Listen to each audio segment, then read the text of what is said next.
When France and Great Britain decided to outsource their rivalry to another continent, they established new colonies whilst they were there too, bringing profit to their respective crowns, yes, but glory even more so. France got there first and established colonies along the St. Lawrence River and into the US interior. Whilst this interior was sparsely populated, Quebec City became a major settlement in the New World. England and later Great Britain got there a little later, but with bigger stick diplomacy they expanded across the 13 colonies and in the Hudson Bay too. The pair coexisted in the east, but they didn't coexist peacefully. 4 major wars broke out between the French and British over control of the New World, and during the 7 Years' War, their Ohio Valley squabbling had ballooned into a major global conflict. France lost and ceded all of its territories in North America to Britain and Spain, but things were far from cooling down. During the peace negotiations, the French colony of Canada was ceded to Britain, but the question of Quebec arose. Being the first properly established French colony, it had a high concentration of French peoples who were slightly worried of being deported.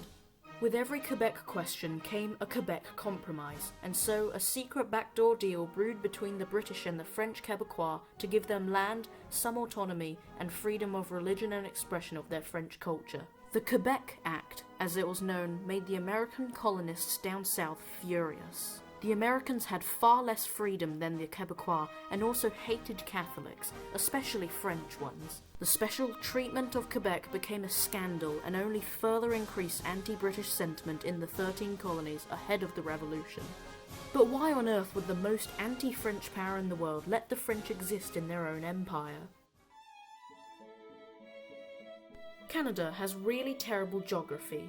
Although the country has fertile prairies, metal-rich veins, wide rivers and a large basin of natural gas, unlike America, none of Canada's geographical features overlap, and the Canadian Rockies and Shield have no natural gaps to allow trade to pass through easily. There is no interior river to export food to the coasts, Canada's natural gas is stuck in between mountains, and Canada's untapped metal deposits are in the Arctic. Canada has one major waterway, the St. Lawrence. It's fantastic for shipping, and its river basin is large enough to support population centres, but the river only goes up to the Great Lakes, and by the time it passes Quebec City, it widens so much that it effectively becomes a bay. This basin is surrounded on all sides by water, mountains, or the Canadian Shield. At this point in time, the British controlled the Hudson Bay and Maritime Canada, and thanks to the aforementioned water, mountains, and Canadian Shield, the path to get to Quebec from British Canada was through mountainous land or stormy sea, or sometimes both. The route was far from favourable. If an uprising were to occur in Quebec, by the time the cavalry arrived from Blighty, the Quebecois would have long seized control. To understand fully why Quebec did survive British colonisation, we need to look at an older example, Acadia. The French maritime province turned British wouldn't get the same treatment as Quebec. The Acadians were given 1 year to declare their allegiance to the British or else be deported. Why weren't the French in Quebec deported? Very simple explanation. Acadia's French population when the deportation process began was 9,000.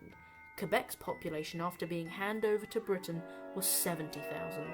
Deporting about 70,000 French would have been a logistical task not available in the 18th century. This isn't even to mention the fact that the average Quebecois had 11 children, so like a hole that only ever gets deeper, there was no point for the British to even try and dig itself out. Britain won the 7 Years' War against France, and although it was this war that helped them gain Quebec, it was this very same war that paradoxically prevented them from being able to afford keeping Quebec. Britain was £60 million in debt and could not afford a Quebec rebellion, so tried as hard as they could to keep them as happy as possible by making them pay very little tax, and instead taxed America and Maritime Canada vigorously. America especially didn't take kindly to the taxes. It was Quebec's special treatment, social and economic, that would set America on the path for revolution. One American Revolutionary War later, and it was obvious. Britain had made a severe misjudgment. Out of fear of a French uprising, they had lost their most valuable colony, and with it, a large portion of income. They were now in even more debt, and also had thousands of British loyalists emigrating into Canada, in southwestern Quebec, what would later become Ontario. Why didn't Quebec tag along with America then?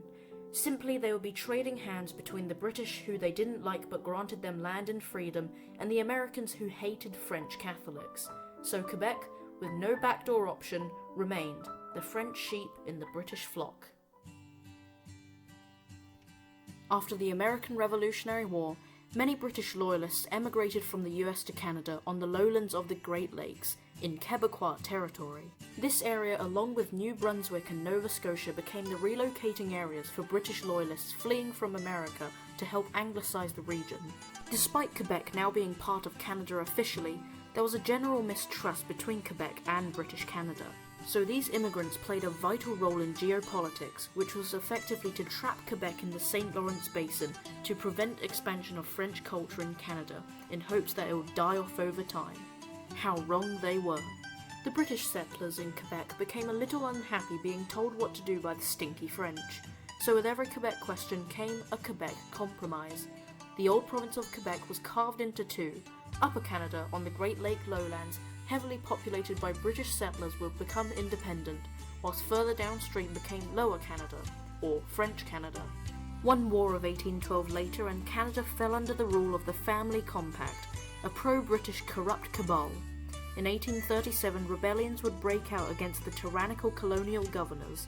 This was not just a rebellion, this was a message to the British that Canada wasn't just another outpost in God nowhere, but it was beginning to congeal into its own distinct identity.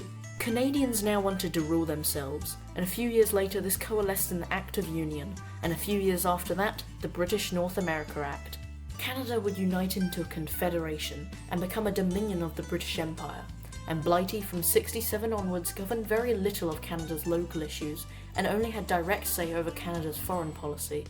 Instead of in London, Canada would be governed from Ottawa, Quebec City and Toronto.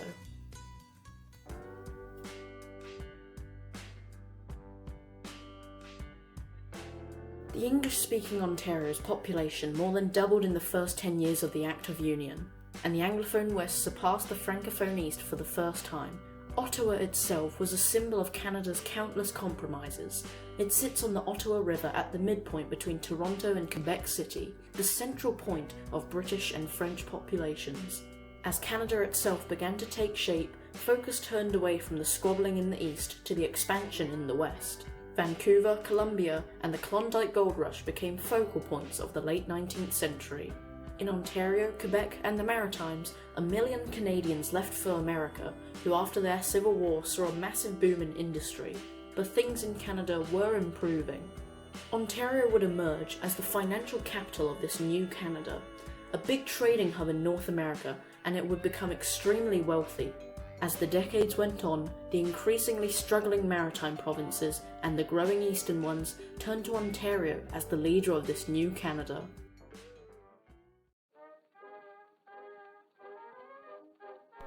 At the Somme, in Calais, and in the skies over Belgium, Canadians found their own identity. Much like the Australian revelation at Gallipoli, the Canadian found that they could not rely on the British, but instead on their fellow Canadian. Hundreds of thousands were conscripted into a Europeans' war. 67,000 wouldn't make it home. But their death wasn't in vain, as Canada was catapulted onto the world stage after the war. They received a seat at the Paris Peace Conference, but in stereotypical Canadian fashion, they demanded nothing from the defeated empires. At home though, the divide between Ontario and Quebec was only more obvious to see. Whilst British Canadians signed up to fight in droves, French Canadians saw no loyalty to Britain or to France. New laws of conscription stirred up opposition in Quebec City. Opposition became protests, protests became riots, and on Easter Monday, soldiers occupied the city and were ordered to fire on the crowds. This was the bloodiest day of what became known as the Easter riots. 5 people died in one day, and almost 100 were injured. Quebecois insurrection would die down for about half a century.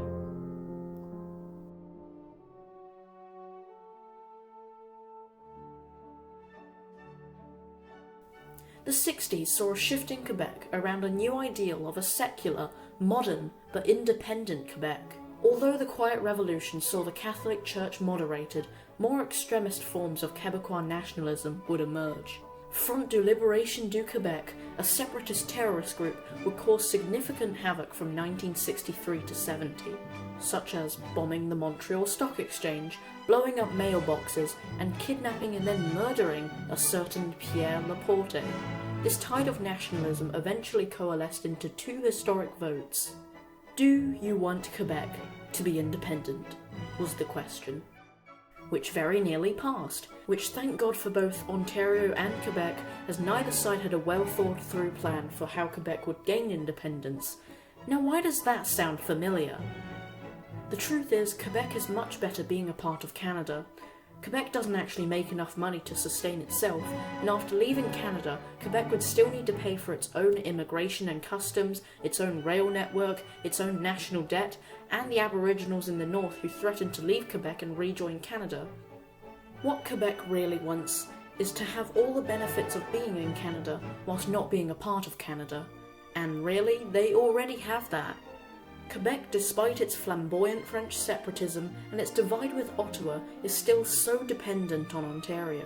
The equalisation payment scheme introduced in the 50s was to help move money from the richer areas of Canada to the poorer areas, notably Quebec, who last year received more than $13 billion from this scheme, and also more than any other province by quite some margin. Quebec has become so reliant on these payments that it's become ingrained into the province's finances. Without these payments, they would be bankrupt in a generation.